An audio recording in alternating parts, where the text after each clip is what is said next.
பழனிசாமி அவர்களை துரோகத்தில் டாக்டரேட் பட்டம் வாங்குற அளவுக்கு எல்லாருக்கும் இவ்வளவு துரோகம் செஞ்சுட்டு வாய்க்கு சாம பொய்ய பேசிட்டு இருக்கீங்களே.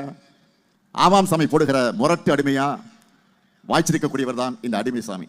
அதனால்தான் சாக்கடைக்கு சமமான சொற்களையும் அவதூறுகளை பேசி அவர் ஒரு தரமற்றவரை நிரூபிச்சிட்டு இருக்கிறார். இப்படி இந்த ஸ்டாலின் கொரோனாவில் போயிருக்கணும் பழனிசாமி வன்மத்தோடு பேசிட்டு இருக்கிறார். பழனிசாமி அவர்களை இந்த ஸ்டாலின் இருந்து என்னோட மக்களுக்கு இன்னும் ஏராளமான திட்டங்களை செய்யத்தான் போறேன், அதை நீங்க பார்க்கத்தான் போறீங்க. இந்த ஸ்டாலின் சொன்னதை செய்வான்.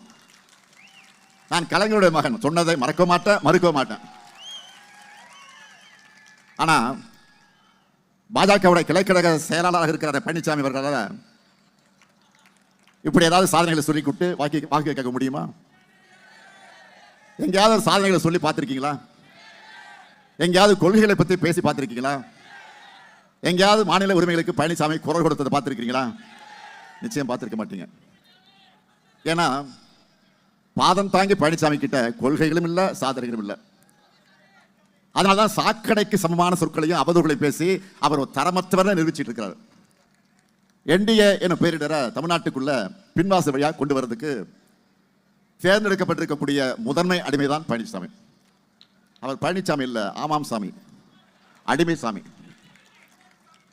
அதிமுக எந்த கூட்டணியில அடிமை சாசனம் எழுதி கொடுத்து சேர்ந்திருக்கு?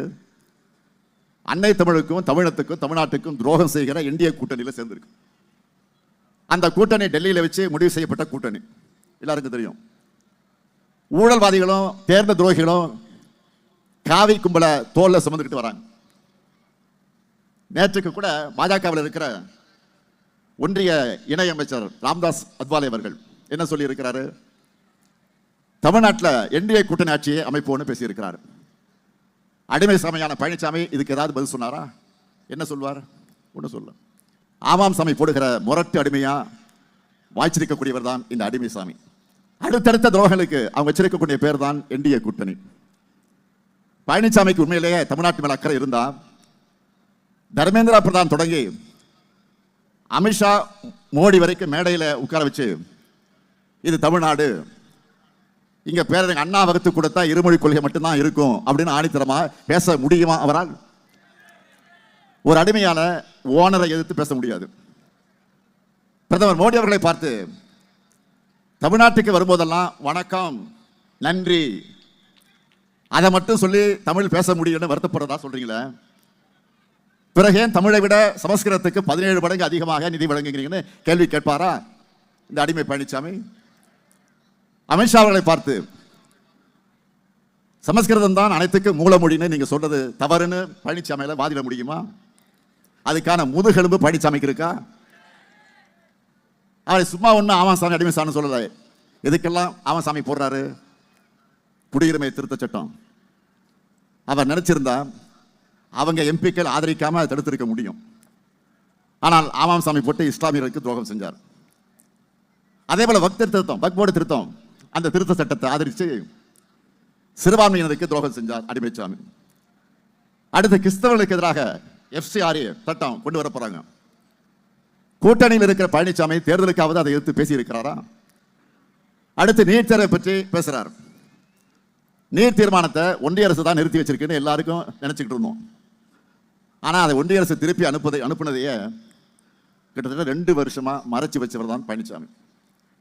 அந்த மாதிரி துரோகம்லாம் யாரும் பண்ணல. உடனே அங்க என்ன பண்ணணும்னு கேட்பார். நான் ஏற்கனவே பல முறை சொல்லியிருக்கிறேன், நீட் தேர்வு ஒழிக்கப்பட வேண்டும் என்பது எங்களுடைய நிலைப்பாடு. ஒன்றியத்தில் இந்தியா கூட்டணி ஆட்சி அமைஞ்சிருந்தா நீட் தேர்வு தமிழ்நாட்டில் இருந்திருக்காது. அதுக்கான உறுதியை பிரதமர் வேட்பாளராக இருந்த அருமை சகோதரர் ராகுல் காந்தி அவர்களே பேசியிருக்கிறார், பல கூட்டங்களில் பேசியிருக்கிறார். ஆனால் கூட்டணிக்கு சொல்ல தயவோட ஆட்சி அமைக்கிற பிரதமர் மோடி அவர்களை பார்த்து தமிழ்நாட்டுக்கு நீட் விலக்கு தாங்கன்னு அடிமை சாமியால் கேட்க முடியுமா? நீட் தேர்விலிருந்து விலக்கு பெற சட்டபூர்வமாக நாங்கள் போராடிக்கிட்டு தான் இருக்கிறோம். கொள்கையை பெற்று பிழைக்கிற அடிமைசாமி கூட்டத்திற்கு சுயமரியாதை உணர்வு இருக்காது, மாநில உரிமைகளும் புரியாது. இப்போ கூட நாடு முழுக்க மக்கள் என்ன சொல்றாங்க? மோடிஜி வேர் இஸ் எல்பிஜி கேட்டுக்கிட்டு இருக்காங்க. மோடிஜி வேர் இஸ் எல்பிஜி அப்படி கேட்டுக்கிட்டு இருக்காங்க. பல ஓட்டர்களை இழுத்து மூடிட்டாங்க. பல ஓட்டர்களை மெனுவை குறைச்சிட்டாங்க, பல ஓட்டர்களை விலையை ஏற்றிட்டாங்க. இதனால உணவுக்காக ஓட்டர்கள் நம்பி இருக்கக்கூடிய பெரிதும் பாதிக்கப்பட்டிருக்கிறாங்க. இதையெல்லாம் முழுவீச்சில் சரி செய்ய முயற்சிக்காம சிலிண்டர் விலையை 200 ரூபாய் உயர்த்திருக்கிறாங்க. அதுவும் சரியா வழங்கப்படுறதில்லை. இதையெல்லாம் பார்த்து பழனிசாமி குரல் கொடுத்திருக்கிறாரா? அதனால தான் அவரை அடிமை சாமின்னு சொல்றோம். பழனிசாமி அவர்களை துரோகத்தில் டாக்டரேட் பட்டம் வாங்குற அளவுக்கு எல்லாருக்கும் இவ்வளவு துரோகம் செஞ்சுட்டு வாய்க்கு சம பொய்ய பேசிட்டு இருக்கீங்களே. தமிழ்நாட்டு மக்கள் நல்லா புரிஞ்சுக்கணும். தமிழுக்கும் தமிழினத்துக்கும் தமிழ்நாட்டுக்கும் துரோகம் செய்வது பாஜகவுடைய வழக்கம்.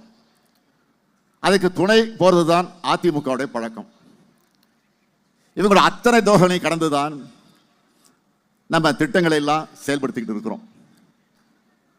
திராவிட மாடல் ஆட்சிதான் மீண்டும் அமையணும்.